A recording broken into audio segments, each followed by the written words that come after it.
Welcome back, everybody, to another exciting episode of the Spitball Media Podcast. This is where we spit out the top weekly entertainment stories for your pleasure. My name is John Draper. Of course, along on this weekly journey is none other than Shaheen. Shaheen, how are you? What's going on, man? I'm excited. We got a lot of shit that I like this week. Interesting. A lot of shit I'm excited about. Yes, it's an interesting week in the entertainment world. And of course, his beard might scare you, but he's got a heart of gold, Mr. B. Show Brian. The B stands for beard, B. Show. Beard, yes. Big burly beard. I want to get that Bam Bam burly. Bigelow Your beard triple is big B and tattoo. burly. Yeah, I'm trying it out. We'll see what happens. Yeah, are you allowed to have a crazy beard? Allowed? Well, like professionally speaking, could you have a crazy like biker beard? I could push the limits and see what I get away. It's not like I'd probably get talked to about it, but it's more or less up to my clients to, if they want to deal with like the Times Square bomber or not. And especially as a male prostitute. Like I like that you refer to them as clients. I like that as a male. B Show's a male prostitute. The B stands for big prostitute. If you're joining us for the first time, thanks for checking us out. We really appreciate it. But in order to get the full scope of all of the conversation, you're going to need to go to patreon.com/break the app. That's where $5 shot is going to get them oodles and oodles of so many entertainment noodles. Am I right? Absolutely, man. Best $5 that you can spend every month. Guarantee you that. Yeah, I think there's over 200 episodes B up there now? Oh, there's got to be. I'm sorry. You threw me off. You said oodles and noodles, and I just kept thinking about the hippopotamus with his noodles on his back. That meme from like 10 years ago. Jesus Christ. Yeah, I think there's got to be. I don't know, guys. I think there's well over 200 episodes. And if you count, the bonus shows and exclusives for Patreon, I mean, honestly, is there a better version? Shah, is there anything better than this? This is like getting a great coupon in the mail. No, I agree. It's like Christmas every week, on a Thursday, live on YouTube, and then you get more Christmas on Patreon. Yeah. Double the Christmas, And you get exclusive content, of course, B Show, like everybody's favorite, the Q&A show.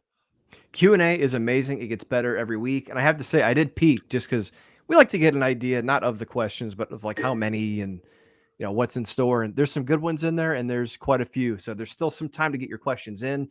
If you go to patreon.com/break the app, go to the Q&A post on the page and post your question there.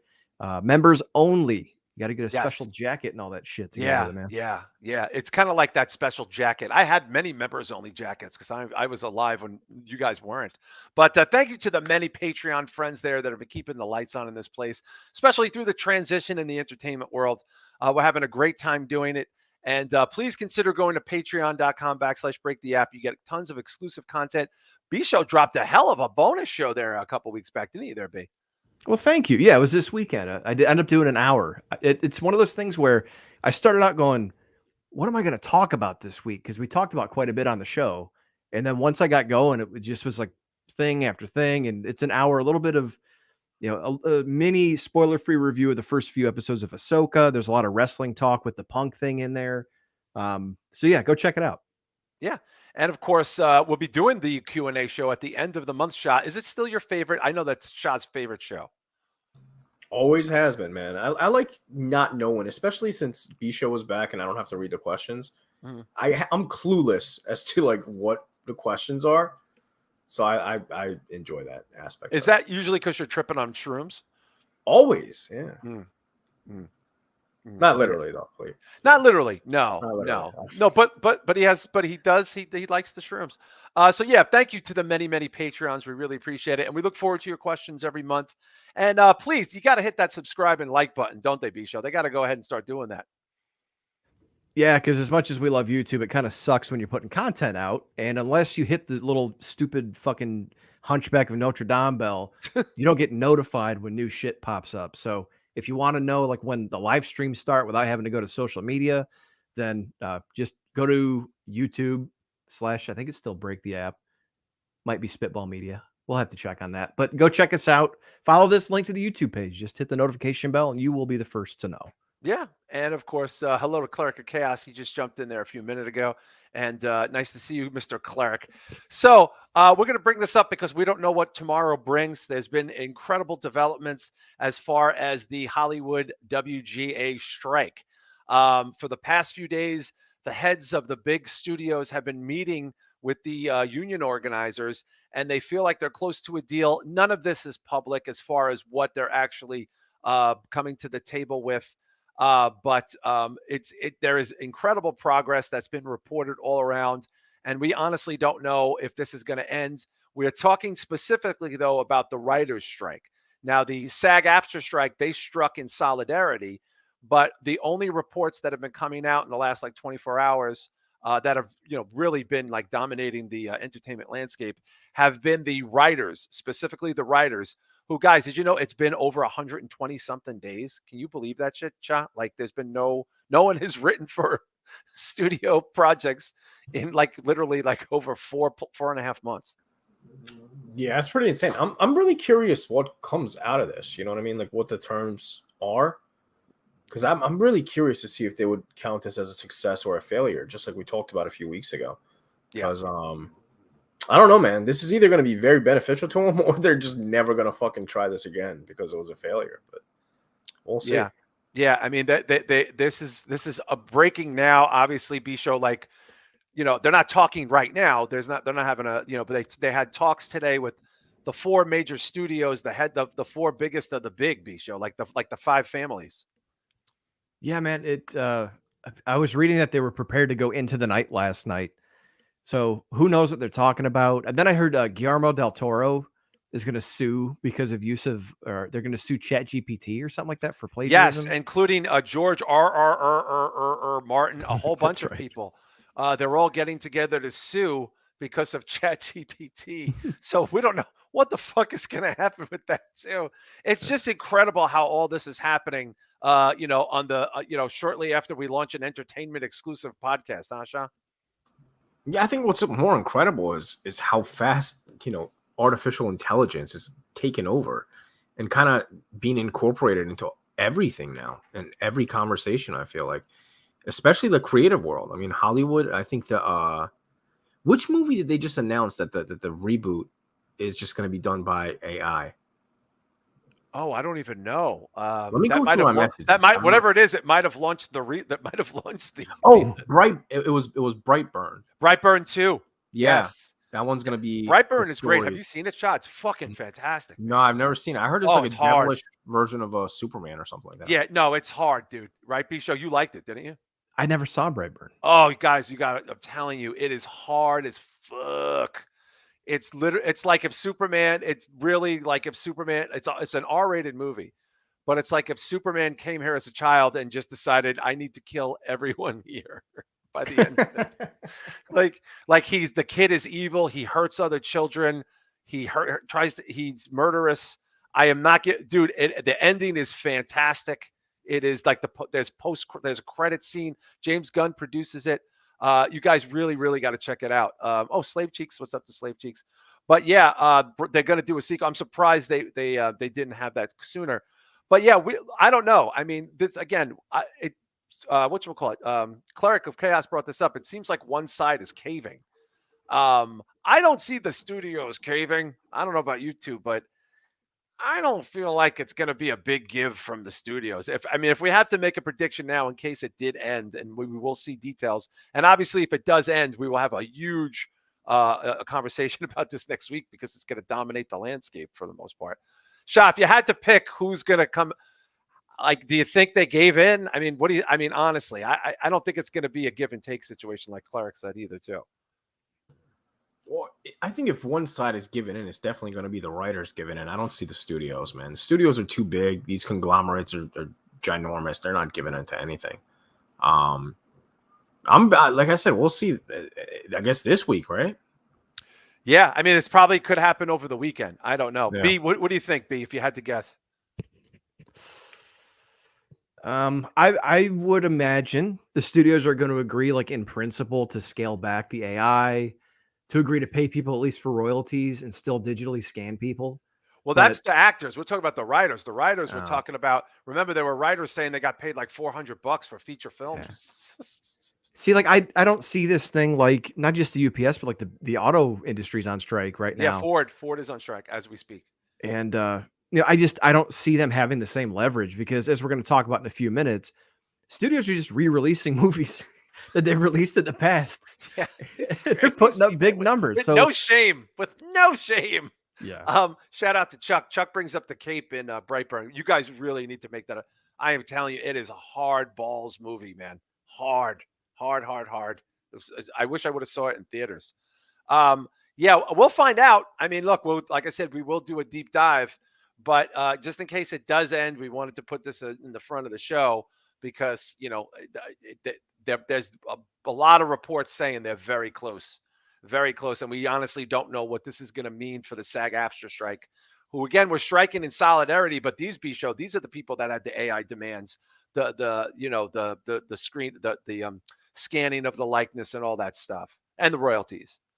Yeah. I can't keep track of all this stuff. So I think we talked about it a couple weeks ago. It's a lose-lose situation in a way because I don't think there's the public, sympathy for the writers and the actors because everyone assumes, it's all these rich people out in a beautiful place. And yeah. So it's sad that there are a lot of people that are going to get taken advantage of in this, but this always happens. They strike, they come to a deal, someone gets fired or loses their job, or someone always gets fucked on the situation. So the interesting thing though is there's been no details coming out from these talks, and they've been meeting for like 2 days. No leaks. Yeah, shot. Not a single leak of anything. Like no one has leaked anything. I was talking to my brother Mike, who works in the industry. I can't really talk about his job, but he does work in the industry for one of the major studios. And one of the things I think he brought up was it would be remarkable if they brought people back to fire them, Shah. In other words, if the studios ended the strike and the first thing they do is start firing people. And honestly, I could see them being petty like that. I mean, it's Hollywood, man. I can see the petty shit unwinding, It's going to be unhinged, the next few years. It's going to be unhinged in Hollywood. Yeah, I definitely think, Bisha, I could smell some revenge firing. Yeah, and not just revenge, although I could see that happening. I used to work with a guy who ran a manufacturing plant, and every time they would strike, he's like, we would tell them, we'll give you more money, but we're going to lay people off. So either everyone makes what they're making, or some of you make more money, we lay the rest of you off. And he said it's numbers, because these studio heads aren't going to go, well, we really could give them an extra, $10 million a year collectively. They're going to go, okay, we can afford to give them X and still make a fuck ton of money. And we're going to lose some of them or let some go. So, I mean, it's never a perfect situation. I just hope that they, more so than the pay, I hope they're able to stop some of like the Chat GPT AI type of stuff. Yeah, and that is going to be a set now. If they settle this, the attention could go to the lawsuit for Chat GPT. So who the fuck knows? But it's an interesting circumstance, especially coming off of Shah, maybe one of the most productive studio film summers in years. I mean, obviously 2 movies were a big part of that, but I feel like the studios are kind of still holding the cards because they released these films that were insanely profitable and everybody made money, at a time when there was no work. You know what I mean? Like Oppenheimer and Barbie happened when the strike was happening. Well, Oppenheimer just became the biggest biopic of all time. Yeah. Which I mean, honestly, I think Barbie helped it out a lot. I don't see a lot of people going to see this movie that did, but yeah, man, I'm curious what we're gonna see next year, because next year seems like it's gonna be fucking A24, and that's about it, man. As far as what got done, because I mean, a lot of stuff was on pause, but yeah, I'm saying, man, it'll be interesting. So stuff develops, and a shout out to our buddy Joe Punches. Hello, Mr. Punches, in the old chatter room there. Shout out to him. But Joe Punches just said he saw Barbie last night. Really well written. And Ryan Gosling goes full Ken. Pretty good. Yeah, I mean, look, I'll be honest with you two guys that if I ask you this too, and we'll move on in a minute. I know almost no one who saw Oppenheimer, but I know a shit ton of people who saw Barbie. You know what I mean, Bisho? Yeah, I think we talked about it. It seemed like it was a lot of young people. Young people. Jesus, do you know anybody in your life that saw Oppenheimer who told you to see it? One person. But they're kind of a hipster. What's that? If you count me, I'm the only person who saw it. No, I'm sorry. Other than you, I'm too old to be a hipster, Bisho. I'm more like a senior citizen. What was the line from Austin Powers from Dr. Evil? Oh God, there's nothing worse than an aging hipster.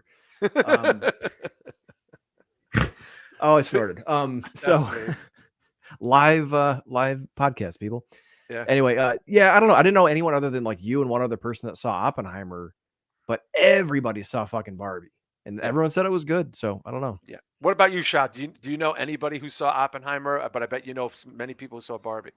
Yeah, many people that saw Barbie. Not many that saw Oppenheimer. I've still yet to see either one. So I'm waiting for a physical media release because I'll definitely buy both on release day. But they haven't announced either one for physical media, which is kind of crazy because they Well, usually pump that out. Barbie's streaming right now. I could tell you that Barbie is streaming. As far as pay. Yeah, but they usually announce it. I mean, it's Yeah.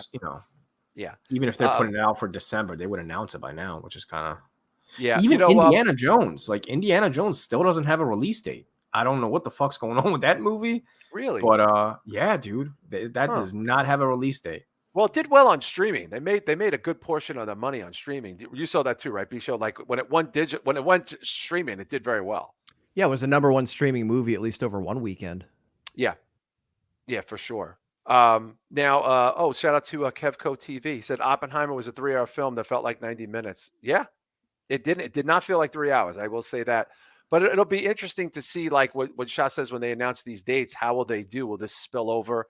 These both might be big Academy. I hate to say it, but they both might be the two big front runner Academy Award movies. Maybe not Barbie as much. Barbie might win certain things as far as maybe a couple things like production wise. But Oppenheimer is going to dominate the performance side, and most people when they see that they go, "Oh, that's nominated for everything. I want to watch that movie." You know what I mean, Shah? I think we all do that. Yeah, I honestly wouldn't be surprised if Barbie won like set design of the year or something like that. Yeah, costumes, original score. I mean, maybe we still haven't seen what they're going to do with Napoleon because that could also be a contender.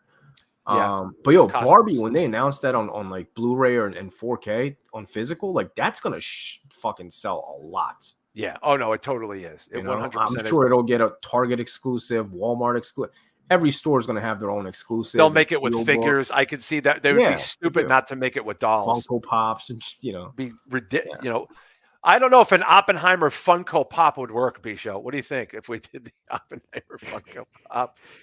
Is it like the fake action figures people make, like John Carpenter's Fog? Some Fog. It's just I love that shit. In the bubble. Those are great.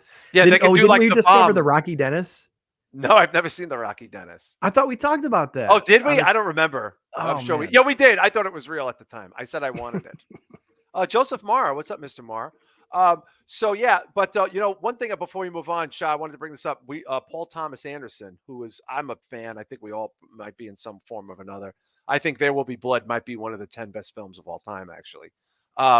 He was talking about Oppenheimer, and he said this is a movie you have to see in a movie theater. Like, he brought that up. And I know, Shah, you're a big proponent of that too. This is why you collect physical media, and also why you 4K editions and all this other stuff. Like, do you think this is a movie that when you do finally see it, the first thing you're going to think is, I should have saw this in a theater? Yeah, absolutely. This is definitely a movie I feel like you should see it, and just the fact that he only used practical effects, like I appreciate shit like that, Yeah. So IMAX, I think, would have been the way to go, but unfortunately, I didn't see it in the theater, so I kick myself in the ass for that one. But and also, see it, though. You know what though, guys? When it does get a time for Academy Award nominations, a lot of times they throw these back in theaters. So I wouldn't be surprised. Barbie is already coming back to theaters with an extra 10 minutes, I think, before the end of the year. Oh my God. So that's add to the billion. But moving on from that stuff, I did want to talk a little bit about this early in the show, because B-Show and I have been watching a TV show that we're surprisingly excited about, that actually Shah is connected to directly, that we were unaware of when we were watching the show. And it's tied to a lot of stuff that a lot of people that listen to the show are familiar with. Netflix a couple weeks ago, a week ago maybe, launched the full series of a BBC-sponsored show about OVW, Ohio Valley Wrestling, called Wrestlers. And it's available now on Netflix. It's 7 episodes, and it was shot last summer. It was following the local OVW, which is the home initially for WWE's development, at a time where they may have produced four of their biggest stars, three of the biggest stars of all time. I'm talking about John Cena, I'm talking about Batista, I'm talking about Randy Orton, I'm talking about Brock Lesnar. That was their rookie class for Ruthless Aggression back in the day. And they long since cut ties with OVW. I actually thought it was not in existence, but Al Snow has been running it for a few years. It's owned by a couple of entrepreneurs there locally in the Lexington area, I guess, in Kentucky. And before we get to the something that's really cool, well, fuck it, let's just get right to it. I'm watching the show during the week, and Al Snow is a big part of the show. He runs the show. And he has an office in the studio in the OVW, and he has his home office, which is laden with comic book stuff, which looks amazing on camera. He's got great stuff. So in his office in OVW, which he's in half the show, he's got art of himself on the wall. And as I'm watching it, and as you can see, Shah, there's a picture next to the picture. Hopefully we can blow this up. It's blurred out here, but it's yeah, I don't know why it's crystal blurred clear. out. I don't know. But long story short, Shah drew the fucking art that's on the wall that's in every episode. Like literally every episode, because they talk to him in his office in every episode. Now, Shah, can you give people a little background as to how you came about making that particular original piece for Al Snow? Well, I had no idea this was a thing until Dirk. Shout out to Dirk. He sent me a screenshot of it, and I had done indirectly 4 signings with Al Snow. Like I had done like art for promoters to bring into the signing. So this happened to be one of them, and I guess they gave him a copy of it, and it was all over the place. So it's really cool. I didn't even know it was on Netflix. Like I thought it was like a YouTube fucking show or something. No, like I didn't think it was like an actual show. It's, when you see it, it's right off the bat. Before we get into the details of it, high budget. I mean, this is not a low budget show. Yeah, very well done. I was surprised because it's OVW, small time indie fed, but no, really well done. Even some of the basic shots they would do, like when they follow people to their houses, just the way that they would somehow blur and the effects they would have on like the lens when the lights like would silhouette people. Right. Like even simple shots like that, just really, really stylistic and well done. Yeah. And B, don't forget, I told Shah this, they use a lot of very famous songs in it. They must have paid a fortune to use these songs. Yeah, what was the first one to open it up? There's so many, honestly. There's all rock and roll. It's all like old school rock and roll songs, essentially. Yeah, like Billy Squire type of stuff. Yeah, like that kind of stuff. Now, Shah, I don't know. Shah, I know it's blurred, and for the life of me, I don't know why these posters are blurred. Shah, can you see the poster to the right of the one that you drew up? Because I feel like you may have drew the other one too, because it looks very similar. Yeah, I was gonna ask, is that the same poster twice? No, it's a different poster, and I think you drew that too. I may have. Again, I did 4 different signings. Like I drew them 4 different times for different people. Okay, different so you could have 2 original pieces in every episode of a highly screened. Possibly, yeah. One for sure. I can't see the other one. Yeah. B-Show, you know what I'm talking about? The one to the right. It looks very similar in style. I thought it was too. I thought I'd seen that on your site before, but I can't find your site. So yeah. So Shah is connected to the show. He's yet to watch it. B-Show, have you finished the series? Yeah, I finished it last night. Okay. I thought it was really cool, really well done. And not to be a fucking rube or anything, but it made me want to watch OVW. Yeah. It just like there was what was the guy? Cash Flow, the big older guy. Just he seems like a good dude. Seems like a good guy. Some characters you root for, some seem kind of shitty. Like the one girl, Haley J is going to be a star, but she reminds me of like a female Enzo. 100%, like oozing star quality. Yeah, but it just reminds me of people, and Shah might have more to add to this, but it reminds me of like when I've gone to indie shows with friends that I know that are either in the show or connected. It's the same type of thing. The weird family environment, like the circus, carnival type aspect, but like everyone's like there's infighting and drama, but everyone's all there to work together. And then you have like the promoter ended up seeming like a nicer guy in the end than in the beginning, but like just seemed like a slime ball. I'm going to tell you what to do. And Al Snow's just like, oh God, another one of these I got to deal with. Okay. But no, really cool. Told a nice story, and it made me want to watch OVW. So yeah. By the way, shout out to Chris Matthews and of course my brother Kevin Castle, who is also enjoying the show quite a bit. He's been talking it up. Shah, I have to tell you, because unlike you are way more connected industry wise than me and B are. Me and B are more like fan connected than, and you're more because you've worked directly with talent. You've been behind the scenes. You've done, promotions with talent. I've seen you show up to my town with talent. So you're way more connected to this than myself and B show. I honestly really want you to watch it because I want you to, for the personal reasons, to see your work in it, because that's got to feel fucking tremendous. But also, I want to know what you think of the vibe of the show. Having been more involved with talent than me. I mean, you've slept in hotels with wrestlers, not like sexually. You've actually just shared hotels. And you might have banged a few wrestlers. I don't know. I don't know. You could have banged a few. I couldn't tell you that. Yeah, I never shared a room with Sonny. Yeah, I would have. I would totally. I'm my prime, of course. But yeah, Shah, I mean, have you heard about the content of the show at all? Or are people just going, holy shit, your picture's in here? Yeah, I actually didn't even know the show existed. I didn't know anything about it. I didn't even know OVW is still running. So I'm completely clueless to this. Because again, I've been out of touch with wrestling for so long. Now at this point, it's been what, like 4 years? Wow. Jesus. So that long. It's been a while. And was the last thing you did the thing you did by me? Yeah. That was holy shit, dude. That was a while ago. That was the last thing. Yeah. That was a while ago. Yeah, I do want to talk a little bit about the talent with B. No, actually, I'm sorry. That wasn't the last thing. The Briscoes thing was the last. Briscoes all things. When you went to their house. Yeah, Briscoes was the last thing. Oh, God. Jesus. And I think the same day we did Arn Anderson, maybe. Okay, yeah, you did the thing online with Arn, right? Yeah. I don't know if that was the same day, though. We did a lot over the COVID time because everything was over the internet, like the Facebook live auctions.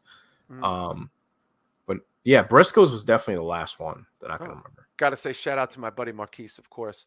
But yeah, I do want to talk a little bit about the show. So, before I talk about that though, Shah, I want to bring this up. Brett Lauderdale, the owner of GCW, got into a little bit of a back and forth with Al Snow on social media because, and I have to give Brett, what Brett said was not incorrect here, B. I don't know if you saw it. But it was established on the show how much money these people lose. And they lose about $30,000 a month, if I'm not mistaken. Right, B? Does that sound right? I think so. Because I think he's the money guy, the sports host, said they were in for like 160 grand or 180 something like that. They've lost at that point. So they average losing 30 grand a month. And Brett, unprovoked, from my understanding, threw a shot at that on Twitter, and then him and Al Snow got into a very legitimate back and forth about it. So I did think that was a little weird of Brett to do, but at the same token, I think people were trying to I understood maybe why he felt like he had to say something, because technically speaking, GCW is the biggest independent wrestling company in the. I mean, would we all agree? They are, right?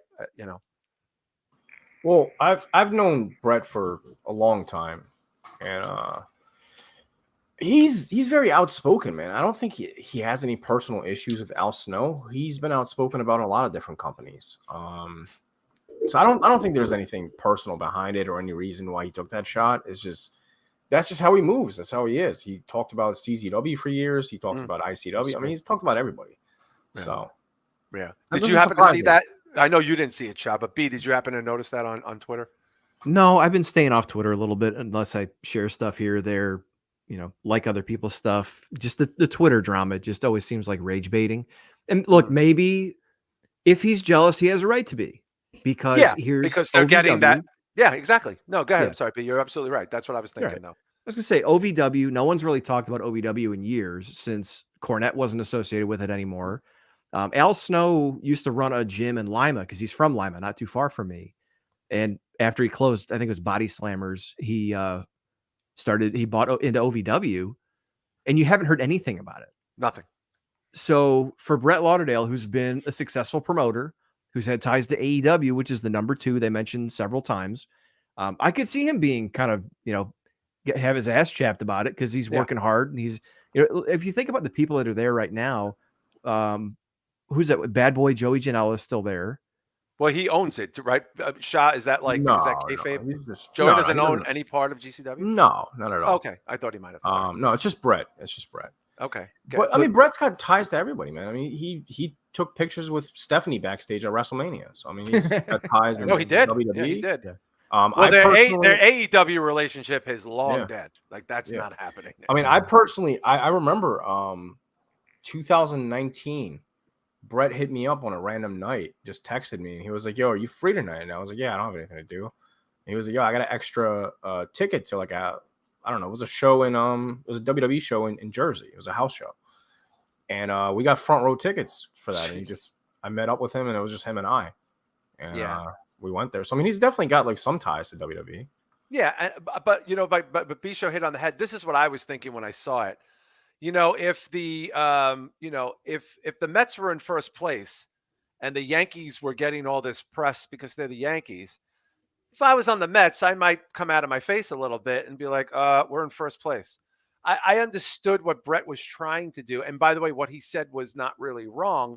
It just seemed a little odd that GCW, who was doing very well by all accounts, not really my cup of tea, but they're doing, and there's a lot of people there that I despise, but they're doing very, very well. To even acknowledge or give a shit, maybe because of the Netflix press, B Show, because this was getting so much attention, because it's so well received, maybe this was like a defensive position, like, hey, I have the biggest independent fucking wrestling company in America. Yeah, I agree with that. And to be fair, I think when you run the type of, it's not outlaw, but like I think it's seen as an outlaw type of promotion. Outlaw Mud Show. Yeah. Goddamn outlaw fucking mud show shit. Outlaw fucking Mud Show. I love Jim Cornette. So great. But no, I mean, it's seen as an outlaw type of promotion. They do I hate to say garbage wrestling. They do deathmatch wrestling. They do stunt type of shit. They've got dildo matches. Yeah, that's a cleric I think just said in the chat. Like, they're not going to get a Netflix special that is underwritten by the BBC. No one is doing a dildo match Netflix special. Right. But that doesn't mean that GCW isn't successful and doesn't have its place. So to see this show, and people, like we mentioned, people from GCW have gone on to, AEW. There's some people there who still have somewhat of a name. I think PCO was still there a little while ago. And I think he is. PCO is there. And then to see them focusing on some of the people that you've really never heard of for OVW, it is kind of strange to like not even mention that, but maybe it's because of the company they're in. I don't know. Show, did he take a shot? Did that owner take a shot at Brett on the TV? He was like, I watched a pay-per-view tonight, a company called blah, blah, blah. And our stuff was better. Was he talking about GC episode 6 or 7? I think it was episode 6. I remember. He goes, I watched it called The Rising Tide. He didn't say the company. He said, I paid for a pay-per-view. Kevin, my brother's confirming. Okay, so this might make a little bit more sense, guys. So Shah, because you didn't see it, the principal owner, he didn't say anything negative. This is what he said, and I remember it verbatim. He goes, I watched another company's pay-per-view tonight called Bound for Glory, or whatever the if it was GCW. And he goes, and I have to say, our show is better. Our show, actually, we have a better show. Now, not exactly throwing GCW under the bus, but what is he supposed to say? I watched GCW tonight, and man, we suck compared to GCW. You know what I mean, Shah? Like, I don't think that was worth Brett's response. Yeah, but why even bring that up then? You know what I mean? Like, as the owner of OVW, if you watch this show that's much more successful than yours, why even bring it up on the show? Yeah, that's true. Well, because it's delusional to pretend like you're putting out a better product. Because if you were, like, not to suck GCW's dick, because I don't have any ties to them at all anymore, but they've gone viral a million times, from David Arquette to fucking Zandig jumping off the building to Joey Ryan getting butt naked and doing a moonsault. I mean, you name it. They've been on TMZ a million times. So, I mean, it's hard to say, like, he doesn't know what he's doing, because clearly the guy was a fucking fan front row, and now he's running the most successful indie company out there. You know what I mean? Yeah. I don't know. I think there's a lot of probably jealousy going on. Same thing with a lot of other indie promoters. They're jealous of Brett. There's a lot of people that hate him. I haven't talked to Brett in years now, but I didn't play my cards right. I take accountability for that. Like, I could have been up there. You could have. That could have been. I didn't play my cards right because I associated myself with certain people, and I worked with companies that were direct competition of GCW. because I saw myself as an independent person. You know what I mean? I was like, yeah, you don't. But I can see how that brushed them off the wrong way. If I'm, on a CZW poster, you know what I mean? If I'm doing a CZW poster and then next week I'm doing the GCW poster. Right. So a lot of that I think rubbed them the wrong way. Me being friends with JCat definitely didn't help. Yeah, that's true. I forgot about that. Which is funny because JCat actually just blocked me, which is hilarious. Oh my God, I didn't know a whole about another that. thing. Jesus Christ. What? Kevin Castle brings up the stark point here, and I said this to Shah offline. GCW, whatever pay-per-view this was, that got 5,000 buys on Fight, and OVW got 74. Like legitimately 74. B-show. I mean, that kind of broke my heart when they said that. I was just gonna say heartbreaking. There's the dude, and it's funny because the guy who does like the announcing and he's the gopher. I like the and all very that stuff. personable guy. Seems like a very good dude. Yeah. I remember he reminds me of a friend of mine that runs a wrestling show, and he's sitting on this Zoom call talking to his wife. He's like, all right, I got to go check this out to see what the pay-per-view buys are. He's like, how many? We needed to do 500. And they're like, 75. Yeah. So, and heartbreaking. And to give some context too, they weren't sitting around just going, oh, fuck these other companies or GCW no, not sucks. At all. They were sitting in a meeting and trying to figure out like how to increase interest how in to be the show. better. Yeah, how to be and better. The guy who's the owner, who is like a traditional wrestling fan from way back, he wasn't like, oh, these guys fucking sucked. He was just like, I checked out an indie show. It was on pay-per-view. They got 5,000 buys. I don't know why we can't get it because our show is better than theirs. Exactly. He said our production value is better. We have good athletes. It wasn't so much putting them down, although it did. It was more or less like, I feel like we do a better job than they do and have a better presentation. We have angles and storylines and production value. Like if they can get 5,000, why can't we? Yeah. So that's literally also what he said, Shah. He didn't say anything else. And I think that's what Brett was reacting to very, very sort of, he chose violence that day, Brett. Well, I mean, again, I haven't seen this show, so I can't really comment too much on it, but it sounds like the guy is kind of out of touch with what the wrestling fans want nowadays. Because if he thinks that he's putting out a better product because of storylines and stuff like that, indie companies, man, that's not really what people are focusing on. You look at indie companies, they want to see the crazy matches, they want to see death matches, they want to see crazy spots, they want to see fucking Effie stick a dildo up fucking Joey Janela's ass. Like that's jerking off in the ring. They love it. Yeah, that's the things that are. I mean, I'm not saying that's the best content that's out there, but that's what's going viral. That's what this new generation of new fans want. This is the AEW crowd, whatever you want to call them. That's what they like. You know what I mean? There's a reason why all these GCW videos. You type in GCW, they got thousands and thousands of hits. Oh yeah, they got Matt Cardona. Everywhere. They have a lot going for them. And listen, I'm just talking about from the standpoint of watching the TV show. I don't see how anyone can watch that show, B-show, and not go, this was fantastic. And this should, if this doesn't help that company, which my brother has already pointed out in the chat, it absolutely has. They've already, now they sell out their weekly shows. Yeah. And not just to fucking ruin anything for anybody, but it's mostly the story of it's almost ECW-ish in a way where very ECW. Like all these misfits or ragtag people like trying to make it or veterans who aren't. Yeah.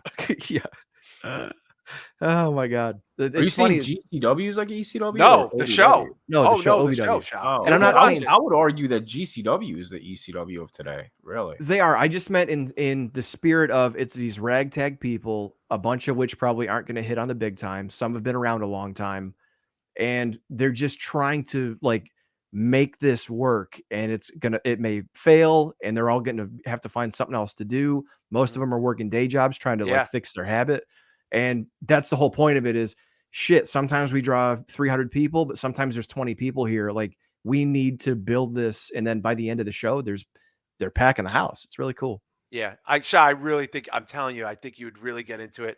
And plus, I got to tell you, man, if that was me and I knew my picture was in this TV show on Netflix, which is watched by like fucking a gajillion people, I'd be watching that shit on a reel every fucking hour of the day. Yeah, I'll definitely check it out. Yeah, I had no idea it was on Netflix. I really had no idea. Yeah, it's on Netflix. Shout out to Dirk. And I feel like somebody else just joined in the chat, so I want to try to keep up with everybody. Yeah, shout out to Dirk because that's who told me about it. Yeah. Yeah, and Digital Lizard point this out. OVW isn't a developmental; it's just a local territory where GCW is literally a touring brand. So it's not really fair to compare those two things. And real quick, just to kind of bring a different perspective on the whole thing from somebody that was around Brett in the early days.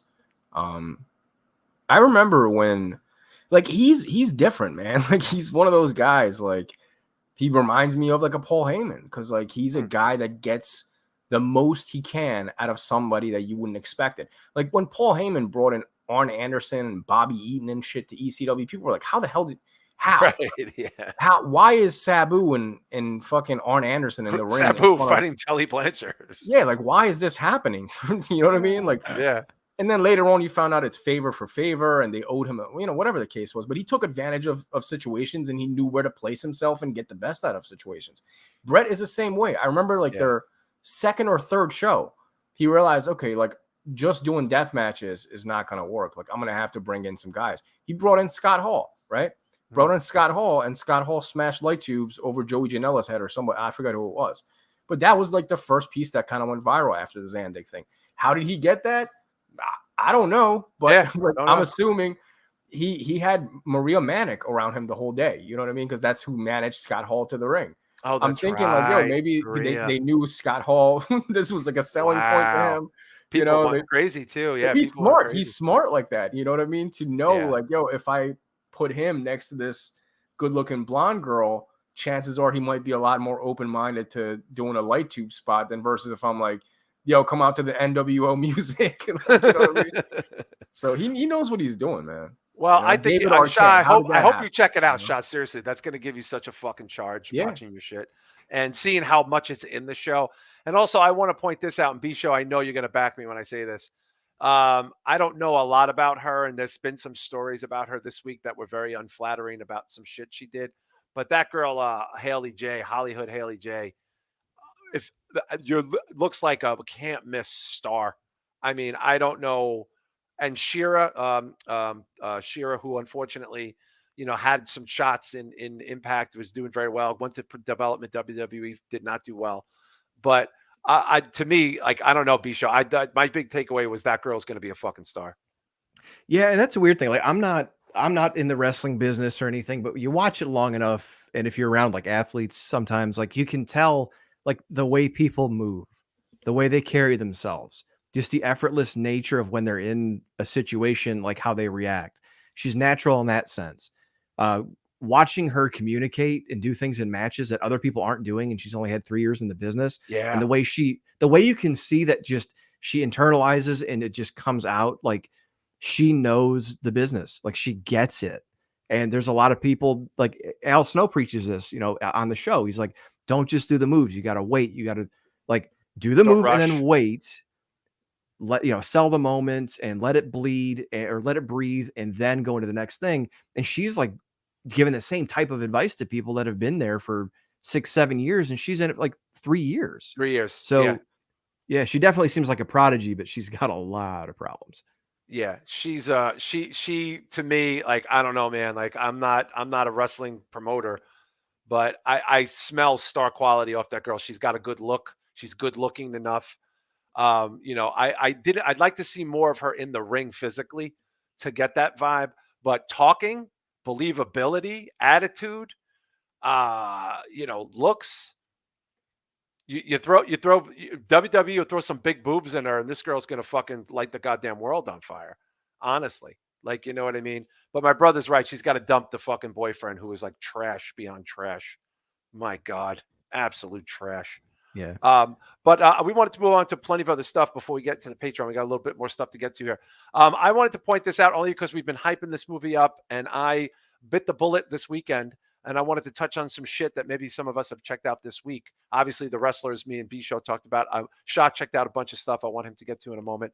But because of the hype, I ordered Cobweb. I watched Cobweb, the horror film, the small market horror film that everyone has been putting on their top lists this weekend. And I have to say, I was not blown away by it. I was intrigued by it. It is a very bizarre, dark in context, but also dark in shot.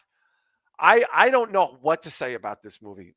I know some other people have seen it. I think Joe Punches saw it. I know he's not in the chat right now, but I will say this.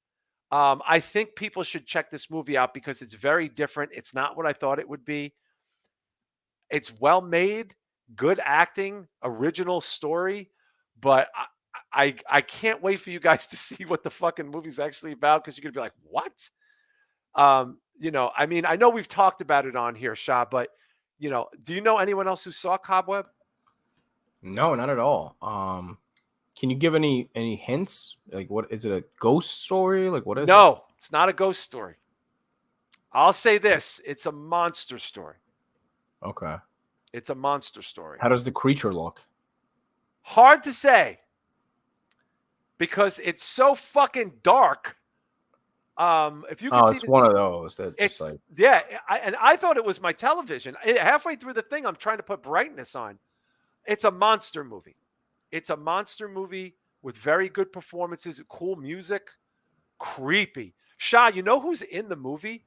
One of the women from one of our favorite movies of the year there, Infinity Pool. One of the girls from Infinity Pool who has a pretty decent part in it has a pretty decent part in this movie. She plays. Yeah, I just rewatched that the other day, actually. Yeah, banger. But it's dark. Interesting subject matter. A lot left to the imagination. I don't know. Bisho, have you heard anything about this other than us talking about it? I heard. I think I saw Uncle Creepy post that it was one of the best sleeper horror movies of the year so far. But then I heard it might very well be. And then I saw a bunch of people trash it afterwards. So it's been a mixed bag so far. I feel like if I scroll down in these photos, I'm going to ruin it for myself, and I don't want to. Yeah, I wouldn't go. You guys need to see it. It's very bizarre. I don't. I like that. I didn't know what it was about. It makes you think it's going one direction. By the way, there's very few speaking parts in this. Very few. And Shah, I think it's shot in Pennsylvania. It's supposed to be Pennsylvania. They got 610 area codes. Isn't that PA? Yeah. Yeah. It's my area code. The stars of the movie, Anthony Starr, you guys don't know him, but a lot of people do. He's the star of Boys. He plays the Homelander in Boys, which is a blockbuster show and a blockbuster character. Cody Rhodes basically stole it. Cleopatra Coleman. Yeah, she's the actress from Infinity Pool. Shah, if you look her up, she is gorgeous. And Lizzie Kaplan is good actress. Good, hasn't done a lot of big stuff, more of a TV actress. She plays the mom. I'll just say this without ruining it. There's a boy who's very lonely with his parents who are very bizarre. He's not allowed to do lots of things.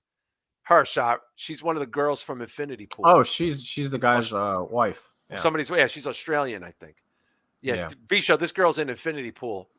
Doing the full nude. The main guy's wife. She's his supporter. Yeah. I believe doing full nude, if I'm not mistaken, Shah. Dude, I gotta see that and hear that because just the fact not only is she's gorgeous, really hot, and it's good actress too, by the way. But to hear that accent too. Yeah, she plays an American in the movie, but there's a boy who's very lonely, who gets abused at school a lot. He gets a new teacher, and it's Cleopatra Coleman. She takes an interest in him because he's very he acts like he's abused. And the concern is that he's abused at home. And that's all I'm going to say. I wish it, if I could wish one thing about the movie, I wish I could see the fucking thing. But I could see people putting it on the list. I could see people putting it on a hate list. But it's definitely different. I checked it out. And also, Bisho, I want to point out Paramount Plus just debuted the Turtles movie this week. It is now available on Paramount Plus. Oh, no kidding. Yep, it just hit this week. So if you have it and the kid wants to see it, you can watch it at home. Yeah, he's homesick tomorrow. I'm gonna put that on. There you go. It's on there. Shah, you checked out some stuff this week. I know you put it on social media. You checked out some 4K editions. Yeah, I just watched the Infinity Pool again, and I would honestly say I prefer that over Talk to Me. Okay, it's my 1 and 2. That's my number one movie of the year so far. As it's fucking B-Show. You got to see this motherfucker, man. It's too good. So, John, I actually watched the uncut version of Infinity Pool. So I don't know how much they inserted, but I mean, dude, I don't think I remember it being this violent in the movie theater. It's pretty violent, dude. It was, but like, yo, this was pretty fucking rough, man. And there is full blown, like, I don't know how much I can say on YouTube. There's a full blown like jacking off sessions. That's not in the movie. No, that's not in the movie. There's definitely semen in the movie. Was that in the theater? No. The part where he I would remember. We would have talked about it. Shah, if Okay, well, semen there's- happened, we would have discussed it. Okay, well, there's definitely some more blood and semen inserted Blood and into the semen. movie. Is that what Yeah. the infinity pool was filled with? Yeah, it is. It's semen Bisha, and you blood. gotta watch this fucking movie, man. Oh, Bisha, God. you gotta watch a lot of movies, man. I know. We do it Bisha, every week. did you see the Brandon Cronenberg movie from 2 years ago? Possessor? Yeah, I Possessor? watched Possessor. What Yeah. did you like, Possessor? Yeah, I thought it was really good. Oh, then this okay. You'd like this then? Yeah. okay. Okay. Yeah, I know. I got to Okay. catch up. It's been No- like I'm surprised I got through the Wrestlers. It just was. I was able to put it on in the background and watch Yeah. it working. Yeah. By the way, Clark at Chaos pointed out Seth Rogen is one of the producers of Cobweb. I didn't actually. I Really? recognize that. It's Yeah. so random. So Infinity Pool director's cut, of course, directed by Brandon Cronenberg, son of Yeah. David Cronenberg, who now has 3 movies under his belt. Antiviral is his first shot. Yeah, antiviral and Antiviral. Possessor. and then Possessor, Infinity which Pool. is a fucking Jesus, what a movie. I don't know if I think I might like Infinity Pool more than Possessor now. I On the gotta see second that. watch, it was I don't know, man. On the second watch, it really just like So they added they probably had to cut a lot of that porn shit out of there, and they added. yeah, I think they put a lot of porn in there, and Jesus. I don't know how much stabbing was in the theatrical. There was some version. stabbing. There was some stabbing. Was there? Because this was long, man. This got uncomfortable. I was like, Jesus, let it go. Well, that's why they cut it. Yeah, no, I think they definitely inserted a couple minutes. Well, they Of, inserted more than some minutes. Hi-oh! B-Show, Yeah. make that a priority, man, because I'm telling you, you're going to be like, it's going to be on your list if you watch it. You'll be like, yeah, this is probably my number 1 or 2. Hey, you should try to watch it this week, man. Give Yeah, if yourself you some can squeeze it in, Infinity dude. Pool. Okay. Good movie. Shah, It's what not else did long you check either. out? I also checked out As Above, So Below for the first time, which instantly became one of my favorite found footage films because it's done so well and it's not cheesy, Yeah. and it legitimately kind of like, I don't want to say like terrified me, but I was very uncomfortable. Like I had anxiety watching this movie, Jesus you know? Christ, dude. Wow. Now, that's I- about, what, 8 or 9 years ago, 10 years ago? Yeah, I think it came out probably 2013. And that's about the French catacombs, people like the real catacombs in France. People get trapped down there, and it's pretty dark. It's almost like a Blair Witch style movie. Yeah, but it's not cheesy at all. It's not like, ghosts and, things of that nature. It's basically the gates to hell located inside the catacombs, and they're trying to find this treasure. And they basically almost go to hell. And it's fucking wild, man. And I'm claustrophobic, so it made me feel very uncomfortable because I'm scared of heights. They're going through these fucking tight catacombs, and then it goes to these almost like cave-like fucking sections of the tombs where the drop is like a couple hundred feet below. I don't know, man. There's so much in this movie that really unsettled me, which is very rare nowadays. But I would really fucking recommend this. Shah, do we know who directed that? Because that was a big movie. I feel like that did pretty good when it came out in theaters. I just don't remember. It's John Eric Dowdle. Never He's heard probably of him. probably a European dude. So Yeah. good though. I mean, the catacombs alone. I just feel like that's Well, it was an interesting location Yeah. shots for sure. Yeah. I mean, they felt very real because they were. yeah. B-Show, this guy do anything else? No Escape, the Poughkeepsie tapes. He did the Devil. Poughkeepsie tapes? Okay. And Devil and Quarantine. Quarantine's a good movie. Did he direct these movies? I don't know. Let's see. And I've Probably. watched Waco and Joe Pickett. I've Well, watched both. I mean, Yeah. This is the guy who directed. Wow, people really. well, he like didn't direct Devil. the Devil because that's fucking No, he did. What's his He might name? have. that's Uh, no, it's the guy from Signs. No, he produced it. I thought. Did he? Who directed was the guy? Devil? What was it? Yeah, Who was the I'm guy trying to that find made Signs? I forget his fucking name. M. Night Shyamalan. M. Night You just Shyamalan. Yeah, had M. it, Night Pete. Shyamalan. I thought the Devil was an M. Night Shyamalan movie. No, he directed all these. Wow, this guy directed Devil. I like Devil. Devil's been on people's radar a lot lately as an underrated Wait, gem. what? I thought that was M. Night Shyamalan. No, he might have What? produced it, dude. He might have produced it. Poughkeepsie tapes. I fucking love Poughkeepsie tapes, man. You guys seen Poughkeepsie tapes? No, I've never seen it. Oh, it's good. It's Oh yeah, really he's the writer of the movie M. Night. M. Night wrote wrote it. it. He Yeah. wrote Devil. Yeah.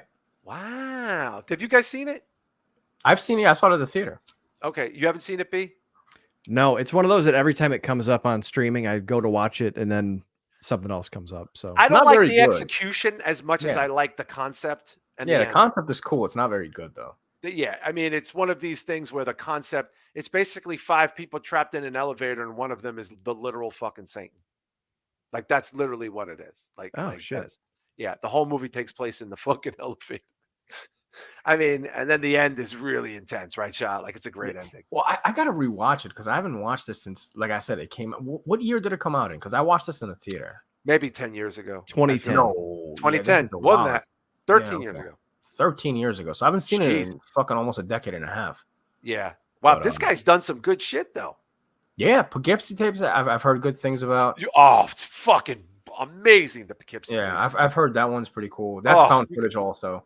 Yeah, but it's hard. I mean, it's Yeah. really See, uncomfortable. that's why I've stayed away from it. I heard it was almost like someone finds BTK style tapes and it's all found footage style. People fucking freaked the fuck out over Poughkeepsie tapes. Like it was hard to find. Like it was unavailable. I think Poughkeepsie tapes is. I actually think I have it. I just never watched it's it. disturbing. Joe Punches said he wants us to talk about Malum when we see Malum.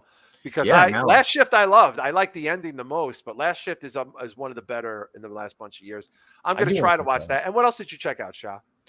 What else did I check? Oh, Motel Hell, which I did not like. I like it. For the time, I remember when it came out. Yeah, I didn't like that. Bisho, have you seen that movie? I think I have. I feel What's like it about? yeah, it's like really old. It's a really dumb movie. They like plant dead corpses. Like what the? Yeah, it's like an old couple in a hotel that kill you and plant you.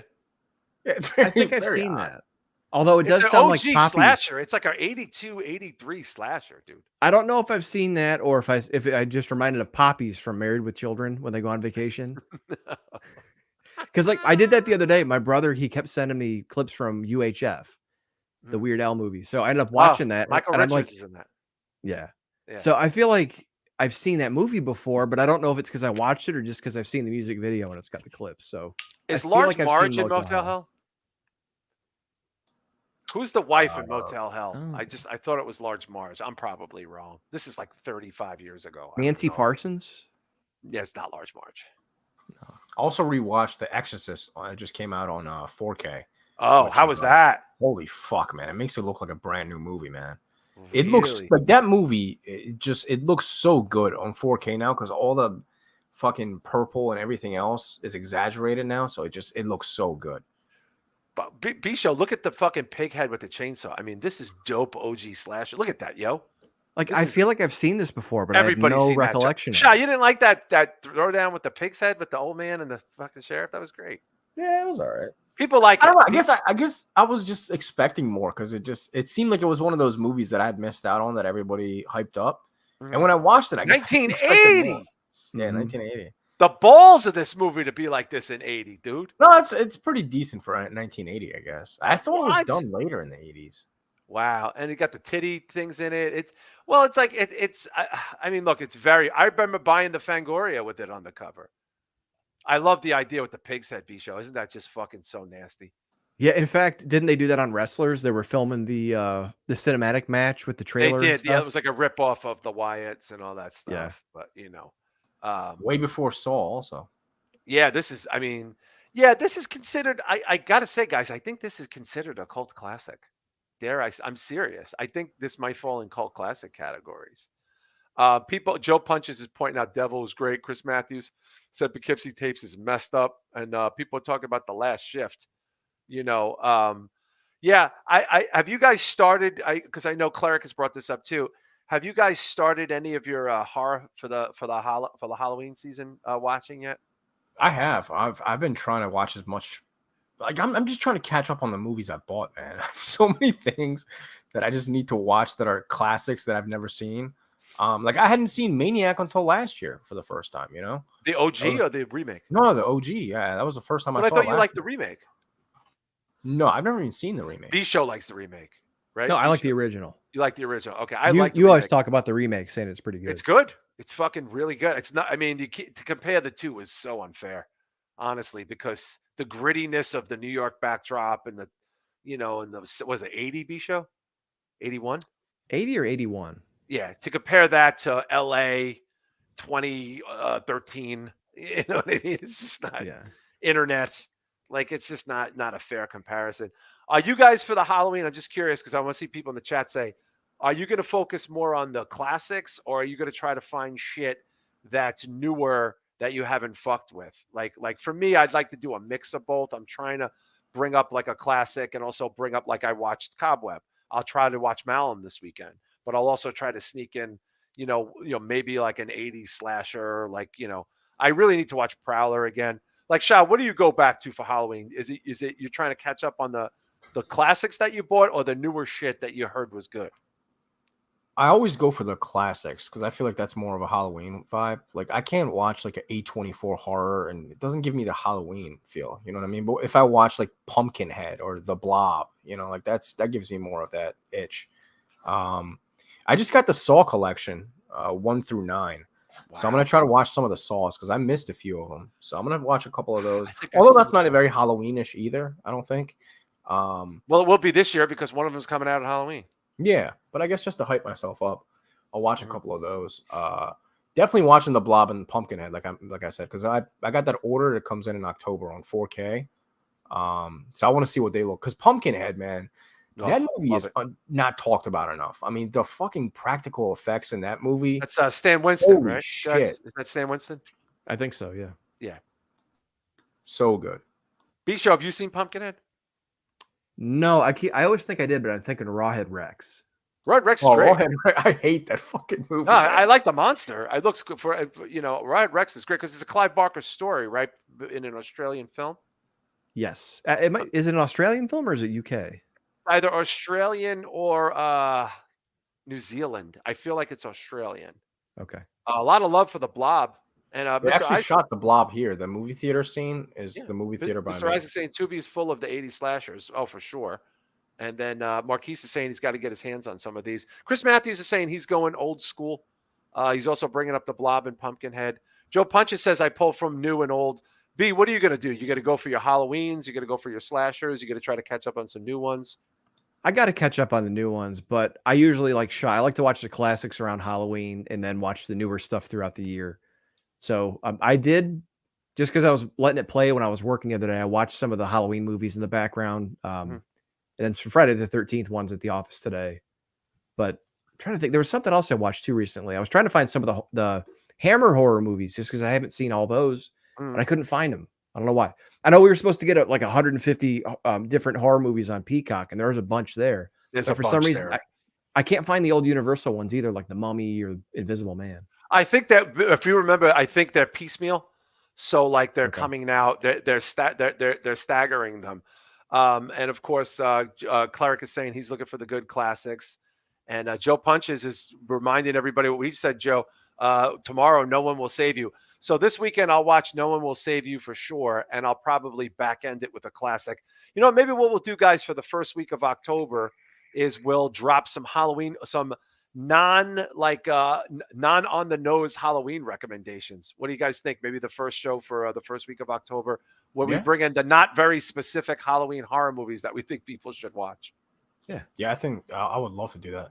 Actually. Yeah, I think that's a great idea. And also, Shah, I want to point out, I saw an advertisement today for the new VHS. I don't know if it's hitting Shudder this week, but what is it, VHS 5, Shah? 85, I think. 85. Alexa thinks I'm talking to her. Right? Because they went from the 90s back to the 80s, I think. It's VHS 85. Yeah. It says Shudder, but I don't see a release. Oh, September 22nd. So it's up tomorrow. So that and No One Will Save You are going to hit tomorrow. Oh my God. So maybe I won't catch a classic this weekend. Dude, that's a good double feature too. What's the big deal with? I guess maybe tomorrow is a kickoff for some of the really. It's the first day of fall, 9/22. Chris Matthews says he's gonna take. Is that your birthday tomorrow, Chris Matthews? Oh, it's the first day of fall. Look at that. Well, happy early birthday to Chris Matthews. But yeah, we'll probably be catching up on some of these movies next week, guys. But yeah, not next week. The week after, we're gonna start. Maybe what we'll do, we'll each bring in a couple of gems for Halloween. Yeah, Chris, a new VHS 5, exclusive to Shudder. It's airing tomorrow, along with No One Will Save You. I think, yeah, B-Show, maybe you got to try to grab No One Will Save You, because I think that might be the big talk of the town this week. Yeah, I'm gonna have to. Although now I want to watch Infinity Pool because you guys really put up a good case for it. So just you're gonna want to take a shower after. I'm definitely gonna watch VHS this weekend and. Oh, Chris Matthews says October 4th. Oh, is it your birthday, October 4th, Chris Matthews, or VHS is October 4th? I think it's his birthday. Well, early birthday to our friend Chris Matthews. But we have a shit ton that we're going to get over in the Patreon. So it's going to be an excellent time to get over there. We have a bunch of stuff we want to get to there. And of course, you want to go to patreon.com/break the app. Again, $5. That's going to give you all the value you need. And, we want to give a little bit of our pluggy plugs right now. Let's plug our friends at Deathmatch Outlaws, the Drew Yari Experience, Cassette Classics 86 on YouTube, the Down Under Thundercast, of course, our friend Don Tony. Necromaniacs, I think they just covered a Cronenberg movie this week. What's that Russian mafia movie? You know what I'm talking about, Shah? Oh, History of Violence? No, the other one, the Russian one. History of Violence is one of them. And then he did, I can't remember. You know what I'm talking about, B-Show?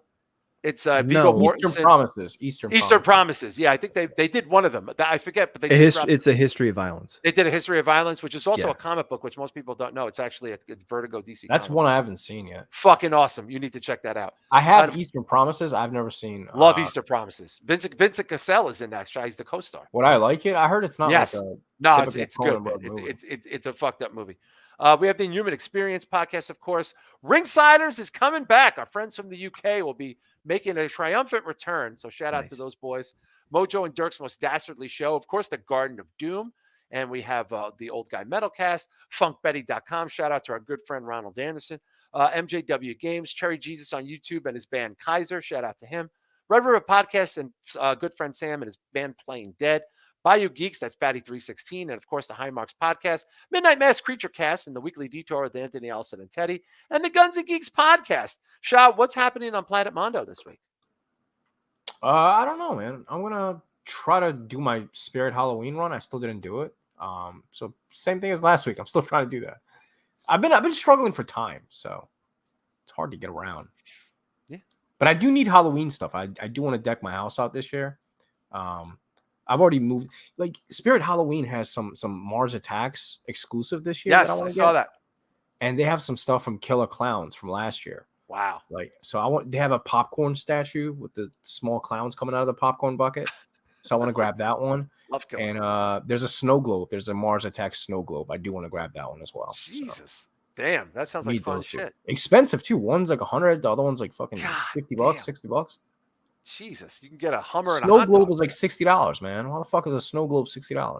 Well, I mean, at least you can keep it up for the Christmas. B Show, what's happening at the B Show channel? Not a thing. Check out the classics. I might start posting them on social media, just links to them.